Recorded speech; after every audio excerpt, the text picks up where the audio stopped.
everybody. Welcome to the Hallmarkies podcast. We are really excited today. We are here to do one of our Hallstar interviews, and I am film critic Rachel Wagner, and Anne is here.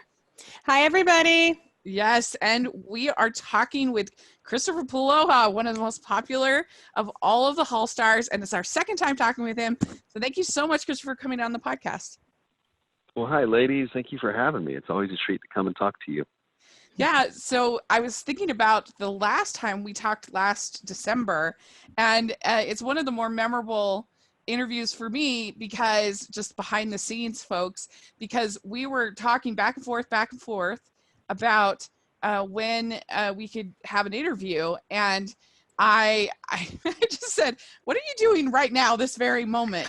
And you were like, "I'm not doing anything. I'm free," and just it was the most spontaneous. Our whole podcast. So. I remember it. I was in Vancouver. I think I was staying I was in my room at the Sutton place, and you were like, "Let's rock and roll." And I was like, "All right, let's do it. Let's go for it." This one is very official. We're on a connective line, like a party line. It's announces when you're recording. It's very official. We're good to go.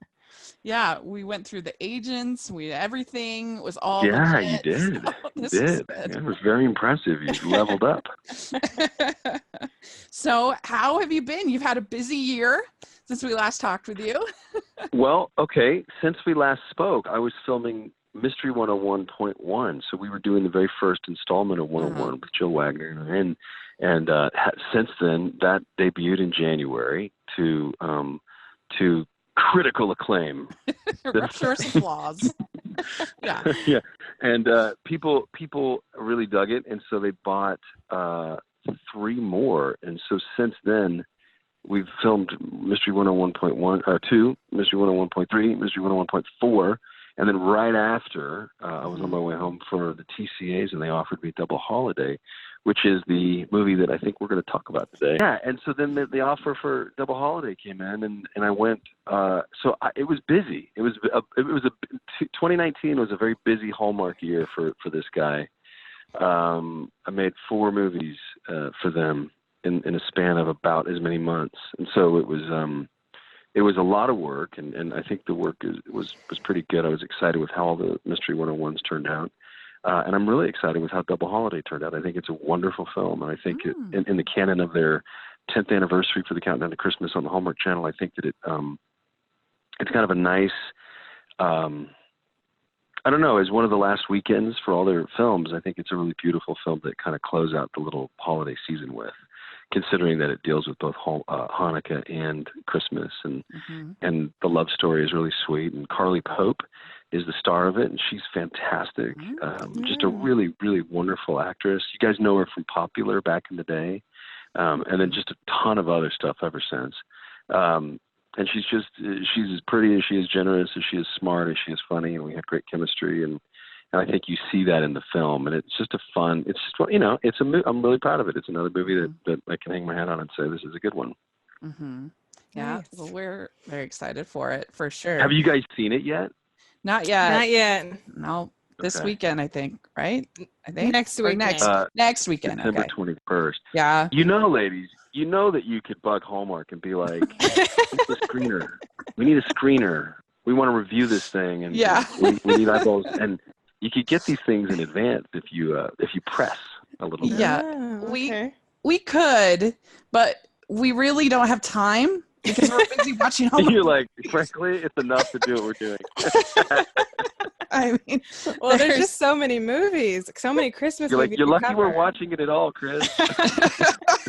We did get one early because it's just for timing. So we did ask for one, and they were very kind to help us with that. But yeah, we have no time to be ahead of the game. We just have to be on the game, hopefully. On the game. And be lucky enough. But it keeps it fresh, right? Keeps it fresh. Yeah. So Mystery 101, I remember in our interview you were telling me that my dad might like it because I said to you that he liked detective shows. And so I'll have to send you the link because he actually came on the podcast and we were reviewed. Yeah, it was pretty. But we won Dad, which is we good. won Dan Good. over, so that's good. Good. That's a big deal, Rachel. Yeah, I like that. Yeah. And so do you feel like when you're playing in these mystery movies, do you feel like it's a kind of a different place and a different job as an actor as opposed to doing the rom-coms? Oh, absolutely. Yeah. I mean, Jill Wagner and I are constantly aware of building chemistry and maintaining that kind of electricity between the two characters, because we know that ultimately we're on Hallmark, and ultimately people are going to want to see us, kiss and get together and have a relationship and be happy ever after. But we're also dealing with murder, and it's darker stuff. And so we're allowed to forego, it's the same tools that we can pull out every once in a while that we would use in the rom-coms, but we use those on special occasions. And mostly it's about explaining the rules of this specific case, the facts, hanging the mystery for the audience to start, and it really is a different machine. We're basically laying a lot of, in acting, there's this old, I said this in Canada and everyone was offended because it means something totally different in Canada. But in America, we say we're laying pipe to describe dialogue, like exposition, to just, a run of dialogue to explain what's happening. And so you find yourself on Mystery 101 in a lot of exposition of so-and-so was here on this night and this night happened. And so it's totally different than being connected to somebody and flirting and being bantery and you know what I mean? So yeah, it's a different job. Yeah. That's interesting. And so my favorite, do you have a favorite of the four? Yeah, I do, but what's your favorite? My favorite is definitely Dead Talk.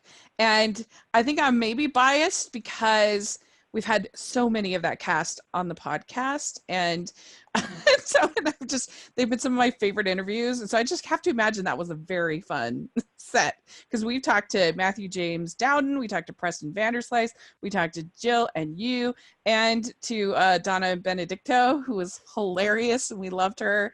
And yeah, it's a really good group.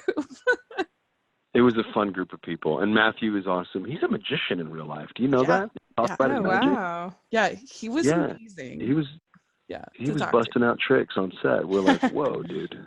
Yeah. And of course, Preston's awesome, and he's been in all of them. And I feel like that, I liked the dynamic of that episode for a totally different reason, because we were out of my jurisdiction. Yeah. And so she and I were on a level playing field. Yeah. And it was fun for our relationship. So it made it a little more like Travis wasn't in charge. He was a participant as much as she was. And so it became this kind of, they were equal, and it was a little more interesting for me to play. And I thought it was a lot more fun. And it allowed for us to have that. We were able to build more chemistry as we went, because so it started to lean back into the juicy, fun rom-com aspect of it all versus just the mystery, which was fun. So I like that one the best too. Yeah. How about you, Anne? My favorite was Anne's actually I haven't seen one of them. No. My favorite was the second one. I love the ending with the two kind of murderers, and the way you guys broke it down to them, kind of no, we know what happened, and I just love that whole breakdown. That was so awesome. I love that. So the second one, yeah. The second one is the one about the play, right? The community theater one.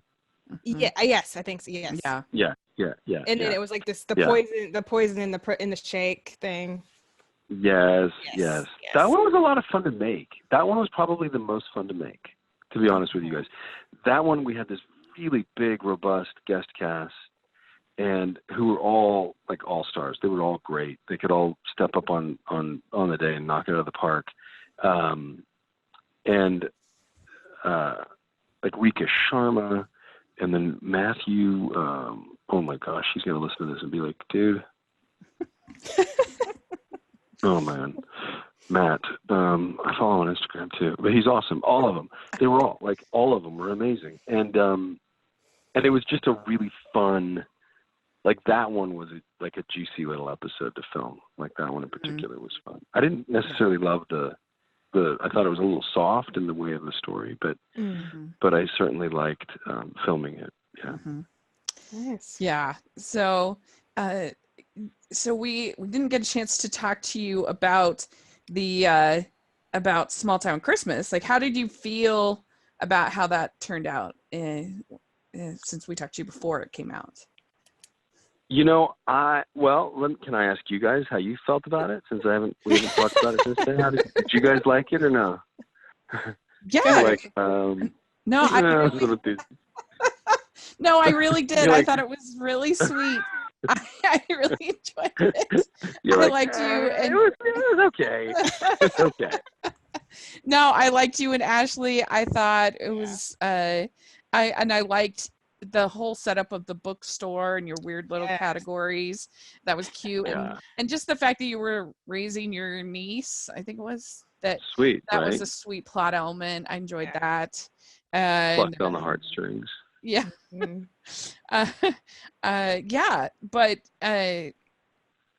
But yeah, you got a chance, I'm sure, to see it. Well, yeah, I was really pleased. You're like, what if I was like, I don't see these. I never watched it. I haven't seen one of them. No, I liked it a lot, and I went on a limb. I'm sure you remember we spoke about this. I went on a limb and told the director, McLean Nelson, who's really great, and his wife Claire Needham they've been directing and producing for Hallmark ever since. That was his first, and then from then on, I think he's now directed like 2 or 3 more, and his wife Claire, who's amazing and super talented, has directed like 4. They just keep like, and so in a year, like they've just been very busy, and so I like the way the movie turned out. From his point of view, from the director's point of view. And then he trusted me, because I remember I did the Jimmy Stewart thing where I was going to add an element of Jimmy Stewart to it. And I feel like the biggest litmus test for these movies is the blogger on Twitter, the Twitter queen, Ruth Hill, right? And she emailed me when the movie aired, and she was like, I got to be honest with you, this wasn't my favorite. And she was kind of, brutally honest with me. She was like, it wasn't awesome. And then it reran over the summer, and she wrote me an apology, and she was like, I was really hard on it. She's like, I watched it again, and it's aged so well. It's evergreen. It's amazing. It's one of my favorites. And I think that's, I think that's randomly sent you her review. Well, no, we do. She does. She has a nice open. She'll send me a little message on Twitter, and she'll say, hey, this is what I thought. And they're very sweet, and I appreciate them.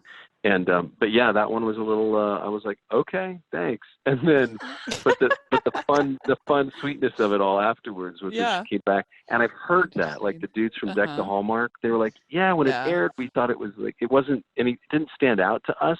But now after like time, we're watching them, and I think it has a little magic of its own, that Small Town Christmas. It does. It was really cute. You're BFFs with our friends over at Deck the Hallmark, it seems like. Oh man, those boys are. Yeah, I mean, I think what you guys, it's like you guys, Bubbly Sesh, and Deck the Hallmark were the pioneers of this. But I think, were you guys first? We were first of those 3 for sure. Yeah. We were a whole year ahead of them. You guys were like light years ahead. But do you think that you'll ever be able to win Dan over to really love a movie that one of your movies? That's pretty hard. I don't know, man. Dan, he's such a snob. He's such a film snob. He's like, he's intense. See. There's just too many elements in the Hallmark world that so do you know that big trend that was kind of, it bubbled last year, and then I haven't really heard a lot about it, but like there was like a fascination with Korean television. Oh yeah, K-pop. Yeah. And there was this whole kind of like, there were these tropes, and there was a giggle, and there was a kiss, and there was a hand on the mouth. There was like all these little tiny things that the actors had to do, and it excited the audience. And I feel like Hallmark has those same. It's a universe unto itself, and there are certain milestones that you have to hit. And I think that those things irritate Dan on a level that he'll never come around to any of them. And I think he can appreciate a movie within the framework, but I think the framework itself deeply disturbs Dan. I think you're right, because it just seems like he can never truly actually like anything, and I think that's why. I think you're right. Yeah. Sorry, Dan. Sorry. Dan, you're fired, Dan. You're out. Well, at least we're here to, I would say that I like probably 70% of the movies that Hallmark makes. Of them? Mm-hmm. Yeah. Yeah, like I'm definitely Have you guys ever, do you ever talk about the ones you don't like? Oh, yeah. Oh, Rachel's frequently. Very honest. Yeah. You can be Rachel's brutally like, that honest. one was terrible. What about, like, this is a little tender of a territory for me to step into, but are there certain actors or actresses, like I call actresses actors, so when I say actors I mean are there certain ones where you're like, oof, like every time you're just like, no, just, kind of. Okay, I'm not gonna tell you. I don't want names, but there are sometimes, yeah. For me, at least, there are some, yeah. How about you, Anne? I don't know. I do have some that I like better than others, like anybody, but it's not as big a deal as it is for some, that they will just be like, oh, I'm not gonna like this movie. But I do. There's certain tropes that are really hard to win me over on. Like, I am so tired of save the farm, like, those stories just are not interesting to me 99.9% of the time.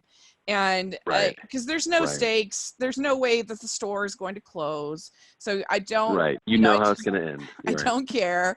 And so those are hard. I'd say I'm a harder sell on the Hallmark television shows, and we cover them, and I try to have fun with it and have an open mind. But what I find very palatable in a 2-hour movie that's escapism and fun and everything, when it's stretched out over the course of a season, it's much more frustrating to me than a movie. But it's my job. I basically look at this is my job, and I try to make it fun and light, and so if I obviously don't like it, hopefully it's still something that's fun to listen to. Particularly, but we accept these tropes on like almost every program we watch. Like, I'm downloading with my wife and I are with the kids. We're watching Gossip Girl. And there are so many things that repeated, like so many themes that repeated on Gossip Girl, that like if you were a devotee of the series, you'd be like, why does every single person leave at the end of a conversation? Like, they always make an exit. They always walk off, and then someone else walks in. I mean, it's like, it is so like, and it's almost like it becomes the rules of the universe, right? And I think what's smart about Hallmark is that they've actually got rules. Like, here's my new theory about Hallmark. It's really just one program, and each movie is a new series of that same program. Mm-hmm. So that when you turn on to the Hallmark channel, you're watching the Hallmark program. Like, you're literally watching, what you're about to watch, and then each movie is a new episode of the same program. So you're basically just streaming. You know what I mean? Mm-hmm. I guess the thing about the television shows is if you're watching a multi-episode television show, you want them to dive deeper into characters than a 2-hour silly movie. And when they don't, and everything just stays kind of surface level, it can be a frustrating experience for me and a lot of times they dangle out that, we're going to get it. There's going to be a satisfying reveal, or there's going to be, particularly in Chesapeake Shores. And then they don't give anything satisfying. So then it's very frustrating for me. And I'm like, why am I wasting my time on this television series if I'm not going to learn anything about any of these characters? And it's all just going to stay, that's the whole benefit supposedly of television, is that you it's a deeper dive. You really get to explore these characters. And so that's where I get a little frustrated. It's more the television shows than the movies. But they're still, I would say 70-30, I think is fair. And I think I think that's a pretty objective amount to be covering something. I don't. If anybody just likes everything, then that's not interesting to me. And I'm also not interested. Start wondering. I'm not interested in somebody that just hates everything either. Like both of that's not interesting to me. We'd like to take a second and thank our sponsor for this episode of the podcast. We are delighted to be working with the good folks over at Storyworth. And what they do at Storyworth, it's really a cool service. It helps you to tell the story of your loved ones. It basically kind of helps you to write their memoirs. And, we all have these loved ones, and they have so many stories of their life. And a lot of them we probably haven't even heard before, or we heard them a long time ago and we never wrote it down.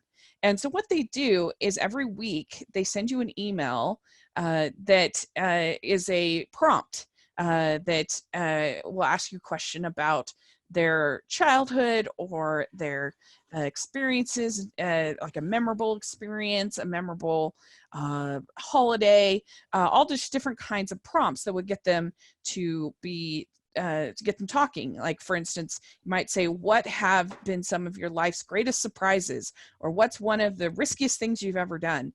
And hopefully it will get them talking, and either you can be interviewing or they can be typing up their memory. And so what happens then at the end of the year, they compile all of these interviews into a very attractive, very nice book that then you can purchase additional copies of. You can have for your records and just enjoy. Yeah, right now you go to storyworth.com/hallmarkies, get a $20 off of your first purchase. So it's a great deal. It's going to be a really special thing for you and your family, and I think you'll really enjoy it. Interesting. Now, is Chesapeake Shores, is it going to go on for another season? Do we know? Don't know. They haven't announced. We don't know. Yeah. They don't know. Oh, so we wait until January. Okay. Yeah. Yes. It's just not. Amelia. Not for me. Yeah.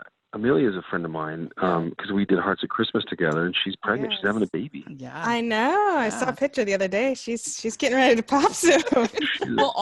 She's ripe with child. Yes. With child. Practically all the female characters on Chesapeake Shores, the actresses got pregnant this year. So yeah, that's true. Ori and Amelia and Lacey, they drank the Kool-Aid. They made a pact. Yeah. And I genuinely do love the cast. I just don't think it's very well written. And I don't want to hurt anyone's feelings saying that. That's just my opinion. I just find it a frustrating show to watch. But maybe the writers will hear this and they will know that they've got like however many episodes left. And what if all of a sudden Chesapeake Shore just becomes this like deep dive of emotional, like searingly brutal truth? That would be really good. I wish. Just something. I'm actually going to go in. I can't talk about. So I pitched on Deck the Hallmark. I'm not taking credit for this Christmas concert that's taking place on Hallmark on the 23rd. Yeah. But I will say that I did pitch it on Deck the Hallmark like 2 months ago, and it's happening. Wow. And I am going to go in and pitch something on the 20th. Ooh. And so I don't want to talk about what I'm going to pitch, but it is a deep dive. It's like I do feel like there is room on Hallmark, whether it's movies and mysteries or whether it's their new Hallmark drama. I do feel like there is room for these movies to start to wrap around deeper, which does not mean it is not to be confused with like other conversations that are happening about that network. I'm talking about matters of the heart. Yeah. And because I think that they do, like when you bring up a dead person and your sadness around the holidays because of that, that's a real thing that people feel. Sure. Oh, yeah. Like that's a real thing. And so what they're tapping on, but the way they deal with it is very like, it's a superficial treatment of the emotion of grief, or it's a superficial treatment of, but they're still acknowledging the fact that, I mean, when you start breaking down Hallmark, it is about like broken families trying to get fixed again, or grief that you're overwhelmed with grief and you're trying to heal. And so the things that they deal with, they are big things. It's just they're handling them in a very light and easy kind of palpable way. It's like peanut butter and a pill, for a dog. they have But been, the thing I'm pitching is, yeah, go ahead. oh no, sorry. They have had actually quite a bit of those kinds of movies this season with characters dealing with grief. It's been kind of this interesting theme this season, which I've thought has been good, and I feel like they've had a pretty good slate. This I actually would love for them to actually, yes, do those deeper things, but I would also love for them to come back and do some more sort of screwball comedy type movies too, like maybe have a little bit of a balance, because I do think like we're about to lose the farm. No. Oh dear. But Hey, like, let me. I'm gonna do a little surprise. We're gonna do a surprise moment here on the podcast. yes. Give me your flash so far. It is officially today. Is December 11th? Are we on the 11th today? Is that right? Yeah. Yeah. Yes. So we're December 11th, 2019. We are 3/4 the way through. Right? There's only 2 weekends left of their countdown to Christmas. So have you basically watched all of them up to this point? I have. I don't know if Anne has. I've watched all but like 3, which is probably tells what I think about those 3. But yeah, I've watched pretty much all. You're like, yeah. Like I'm gonna. My comment on that, my review is the fact that I will not watch it. Yeah. So for the two of you, because I can't play this game, I'm excluding myself from this, but for you two, top 3 so far.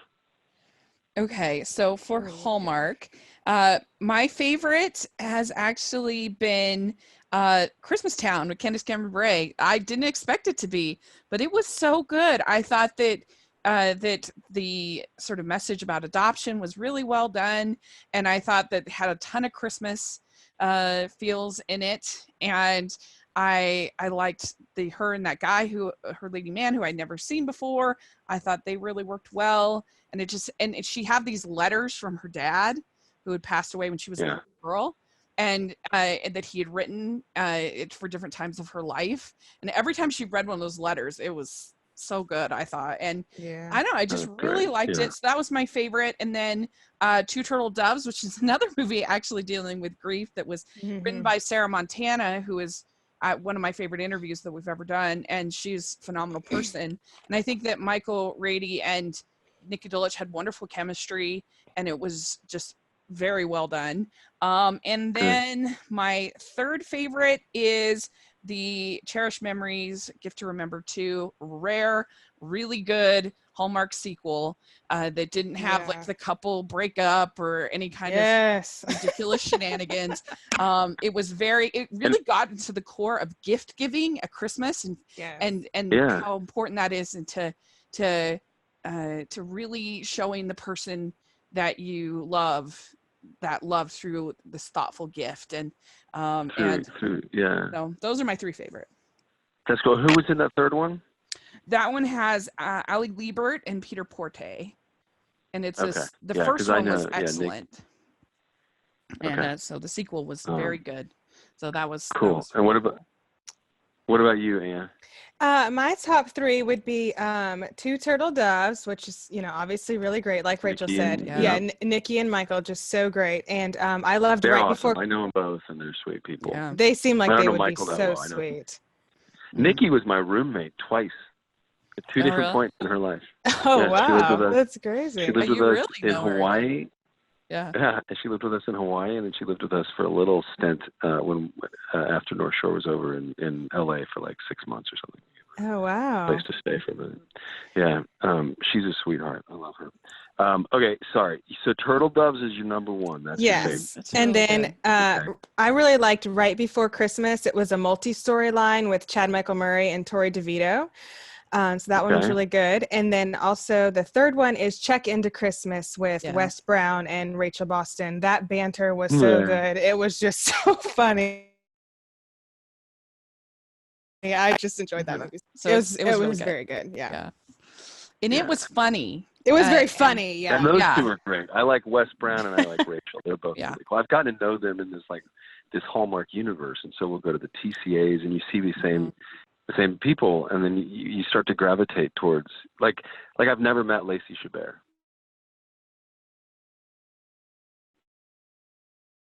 At the TCAs. I've just never met her. It's from when my wife was on These Were Lives years ago. So I've known Allie forever. Obviously, Nikki and I have known each other. Autumn Reeser and I know each other. But then people I've met there are like Wes Brown and Rachel Boston. And there's this other crew, Debbie Gibson of all people. And one day I went to text one Debbie and ended up texting Debbie Gibson one morning. And she was like, I think you got the wrong Debbie. And I'm like, sorry. That's funny. Also, I have to Debbie say, Gibson. from Lifetime, Twinkle All the Way was the best, and I just absolutely. Now that one is with my boy Ryan McPartlin. Who's the guy in that? Ryan He was- McPartlin. Yeah, he's the awesome. best, and He's a Sarah good guy, Drew. too. I just absolutely love her, and That one was very good. it was so good. Very good. Anyway, so yeah, So they filmed Muse Entertainment, which is the company that's bringing Double Holiday to everybody. Produced Twinkle All the Way, and so they had just filmed and left when we started filming. Double Holiday. Makes me even more excited because it was so good. I absolutely loved it. But anyway, Well, the reason I asked, ladies, is because I'm fully expecting Double Holiday to clean the Hey, slate it's for like both of you. it's one of my most Dominate. anticipated, and I'm so excited because, like you said, it's super late in the season, so I'm gonna be with my family by then, so we're gonna all watch it together. So I'm really excited about it. Yeah. I mean, you really don't have to sell us on it All right. because not only does the plot sound great and you're in it, but also it's written by our very good friend Nina Wyman, who Nina is amazing. She's so good. Dollywood. Yeah. Was No, that it was good? good. Did you guys see that? she's been on our podcast. She was our very first interview that we ever had. And yes, and Really? she's been on our podcast 4 times, 5 coming up soon. And we love her so much. And she always elevates anything that she does.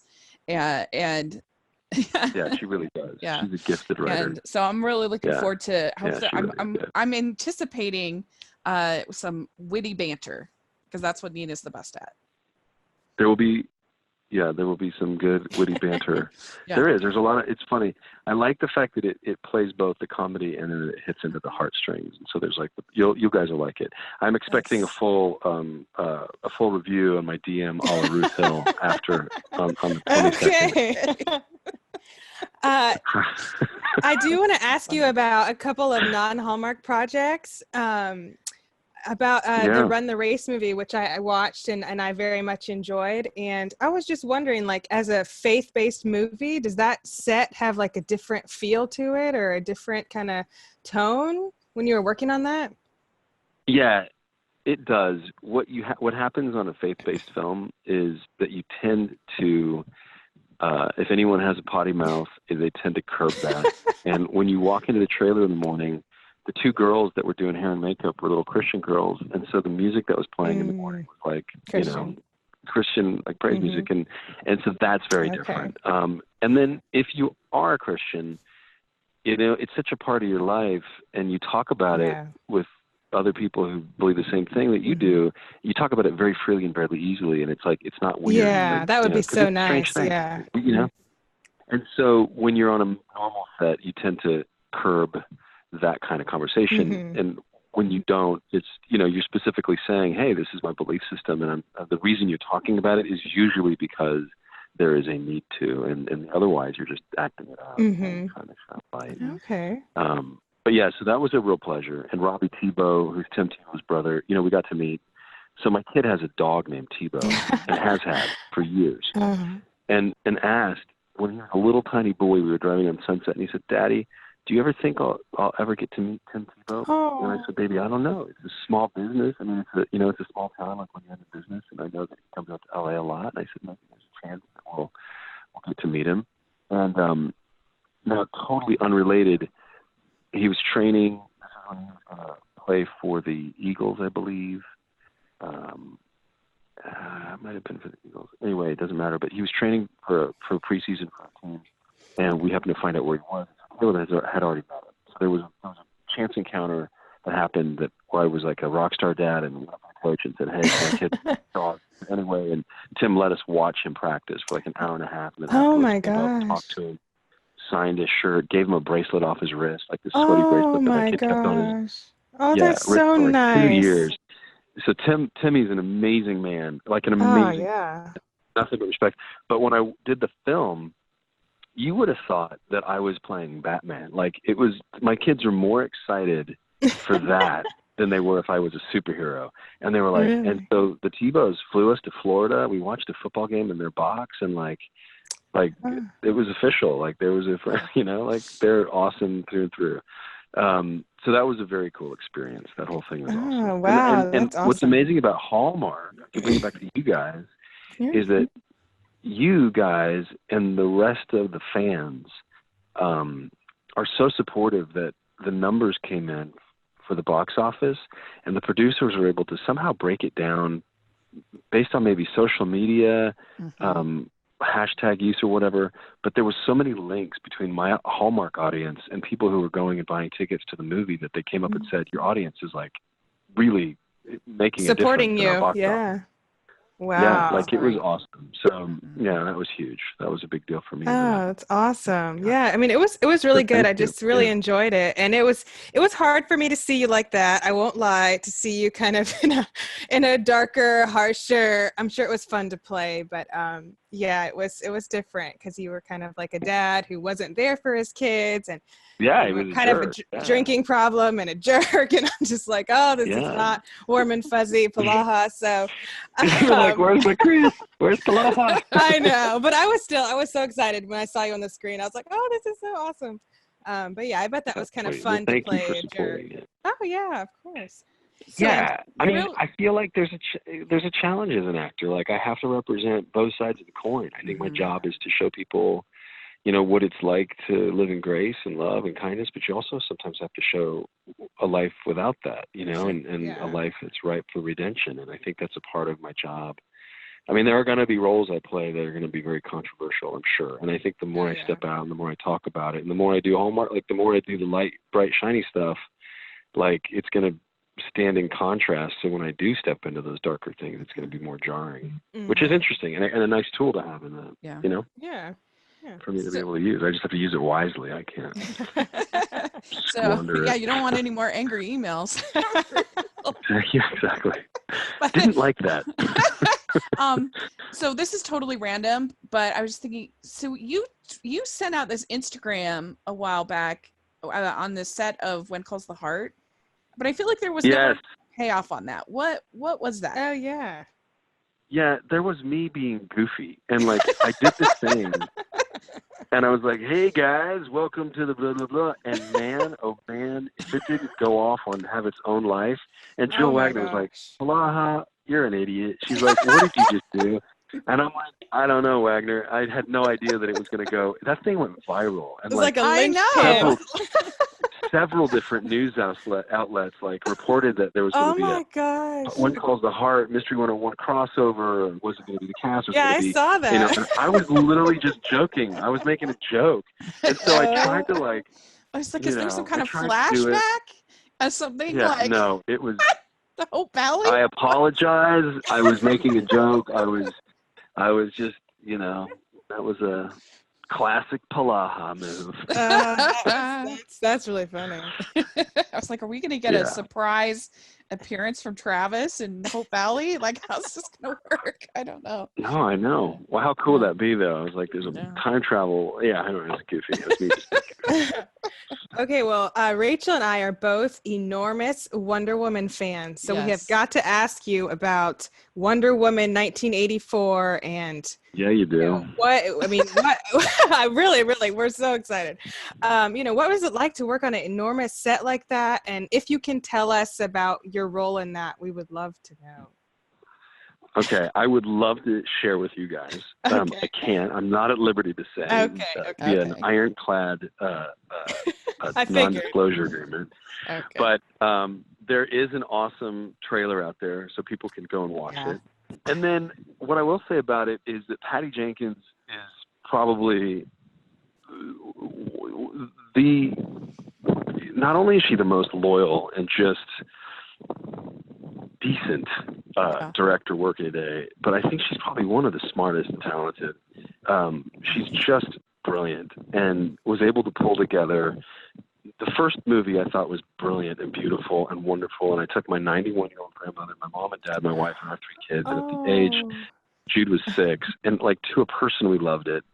And I wrote her this sweet little note because I'd auditioned for her before and didn't quite get the role, and she sent me this really lovely email expressing how badly she wanted to cast me and how the network wouldn't let her and how frustrating that was. And so I had this thing that I could reply to. And she wrote me back the same weekend. It was just like, you know, thank you so much for your sweet note. That means a lot to me. And then as she was crushing all these records, I just sent another little email. I was like, you're crushing it. I'm just rooting for you. And then called me in February, and I happened to get this part, which is, when you see it, you'll just really be tickled by it. It's a little thing.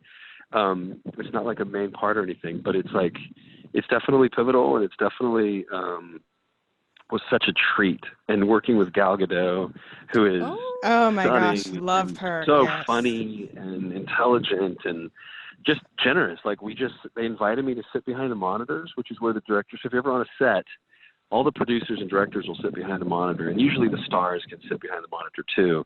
Mm-hmm. And usually if you're a guy in my position in that movie in particular, you would come and you'd go to the green room. Like, you're invited to only to come to set when they need you. But Patty and Gal were like, come, here's a chair, come sit behind the monitors with us. And so for every day that I was on set, I was literally hanging out with Patty and Gal and Chris Pine. And it was a really cool experience to work on. And when you have $230 million to make a movie, it's like she just snaps her fingers and anything she can imagine appears like within the hour. They're like, here's that flying car you needed, or that's not a teaser, there's no flying car. But I said that and I was like, oh, wait a minute, she has one, but she doesn't. But like anything, like any set, any kind of, it was really remarkable. And obviously we shot in London, and that was amazing to go to London and play. And really, really fun highlight of my career so far. It was a real treat to be part of it. I will have to just contain myself in the movie theater and not yell and point and scream your name, because I know I'm gonna want to do that. So I know that guy. I'll just try to lean to my husband and say, "Oh my gosh!" Yeah, when I go see it. Yeah, if they need any podcast coverage, we're there. You're there. All right. Yeah, I'll be there. Sorry. Yeah, I'm not. I know this sounds like hyperbole, but it's really true. That movie meant so much to me. I actually wrote a whole article about how Wonder Woman helped me believe in God more. And it sounds crazy. It's a superhero movie, but it's true. Just the what happened to her as she came to realize that the frailty of man, and they were the ones causing this horrible war, and it wasn't Ares, and how devastating that was for her. And it just made me think about how God is sitting up there thinking about his children doing these horrible things to each other, and how devastating that must be for him. And I, every time I watch it, I just get so emotional. Well, and I'll take it even further. You don't have to have superpowers to then let God's light shine in this world. And I think, especially as we move into the Christmas season, you know, I have this new, my little, I'm going to tweet something closer to the holiday, but I think as Christians, our job is to be like that star, you know, the star that brought the wise men to the stable to find Jesus. Because if you think about it, like, we're called to be light in darkness. And it's funny, when December gets dark, we wrap our houses full of light, and it's light trying to ward off the darkness. And what Wonder Woman was, and I remember watching that movie being like, dude, it's like, that's our job. Our job is to stand up every day and kind of fight off darkness with the light that we have inside of us through God, right? And he can't do anything unless through us, right? I mean, he can, he's God, but you know what I mean? Yeah. And you have to choose in the rules of our universe. Like, we are each other's. We're either each other's like prison wardens, or we're the ones who set each other free by how we act and how much kindness and how much grace and how much love we share and show. And you have to choose to love. Yeah. Sometimes, even when the world is you have to choose to love. Yeah. Sometimes. Yeah. Well, I mean, isn't cynicism like the easiest? It's so easy to be cynical. It's so easy to turn and start like nitpicking and nagging and having contempt for things. It's so easy to fall into that versus like, okay, I'm going to choose to be really positive right now. I'm going to choose to be nice. I'm going to choose to be kind. And I think you're going to like, for that reason, number 2, again, Patty's theme is love. I think her whole mission in life is, I don't know what her religious point of view is. I'm not sure.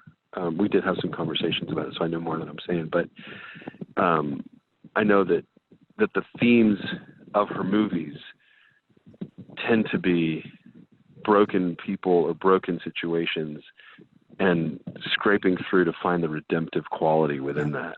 And so, you know, in what she's doing with Wonder Woman, I was like you. I love that film. I didn't write a paper on it or anything. Well, I did write a letter that got me into the second one, I think. Yeah, that's more powerful. But I also I wrote some articles for the Deseret News here in Utah, and one of them was my most anticipated for Hallmark Christmas. This was in August, and Double Holiday was one of my top 3. Boom. Most anticipated. Made it in there. Yeah. Boom. So it's pretty exciting. Yeah, I had Two Turtle Doves, which I loved, and then I had Right Before Christmas, which was solid. I liked it, and then Double Holiday is my top. Double Holiday. Well, I hope we don't disappoint. I have a feeling that you'll like it. But I do want to know your thoughts. Like, let me know. Let me know afterwards. We will. If it won you over. So, yeah, we like to end with some silly questions. So, the first one is, what is your favorite holiday drink? Eggnog. Okay, good. What is your favorite holiday cookie or treat? Okay, so my wife every year makes these little sugar cookies. They're super basic sugar cookies, and the kids get to decorate them, and we leave them out for Santa Claus, of course. And so those have been a staple for my life for the past 15 years. So I've got to go with my wife's Christmas cookies. Sounds good. Okay, what is your favorite Christmas song or carol? Oh, gosh, that's a good question. It's Ding Dong the Christmas Song, written by yours truly. Have you heard it yet, ladies? No, I have No. You gotta go to my Instagram page and listen to the song. Okay. Okay, we will. No, I'm seriously. I wrote this crazy little ditty, and now my kids, it goes out to the world, and I've actually finished it, and I will have like a full thing next year, which is going to be fun for me. Wow. I don't know how fun it'll be for the listeners, but it sticks in your head like a nail being driven. But I think Silent Night is probably my favorite, like official. That Silent Night or The Little Drummer Boy are my 2 faves. No, good choices. Yeah, that's very good. Okay, do you have a favorite classic Christmas movie? It's A Wonderful Life. Yeah, it's so good. Classic. All right. What is your favorite holiday tradition? Decorating the tree or going caroling or just some tradition like that? Okay. There's a bunch that I could say, but something recently has come to mind. So my wife and I, every year, we will go to the mall, which here in LA happens to be this place called the Grove, and get our picture taken with Santa Claus. Yeah. And we literally have a photograph from every Christmas that we've ever been together.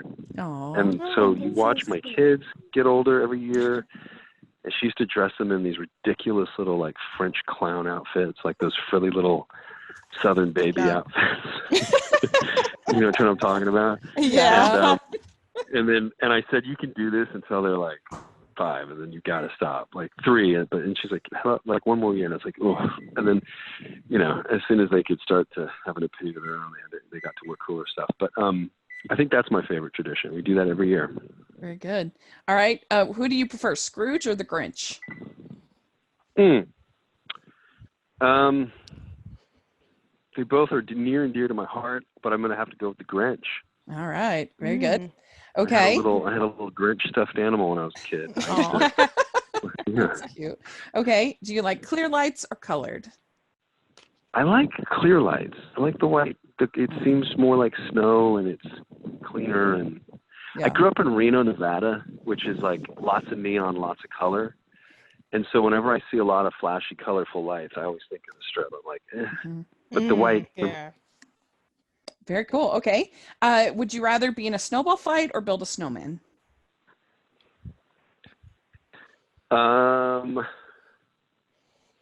Man, you're digging it. These are hard questions, you guys. Because they're both deep, amazingly fun. Like, I love a snowball fight. But then we also used to make these amazing snow figures like sharks and tigers and snowmen. And Whoa. I will always do both. I guess the honest answer is I'm an equal opportunist when it comes to snowballs and snowmen. Snow activities. Very good. Okay. Do you consider yourself a good gift wrapper? Yes, because I was terrible and I got good at it. Yeah, good. You learned. Okay. Last question. Do you have an ugly Christmas sweater? I know you're there in California, so maybe not. Yeah, I do have, but my wife doesn't think it's very ugly. It was like my dad's ski sweater. My dad's ski sweater, when he was like a young man in the 70s, he bought this Woolrich kind of looking, like just this awesome 70s wool mock-necked sweater.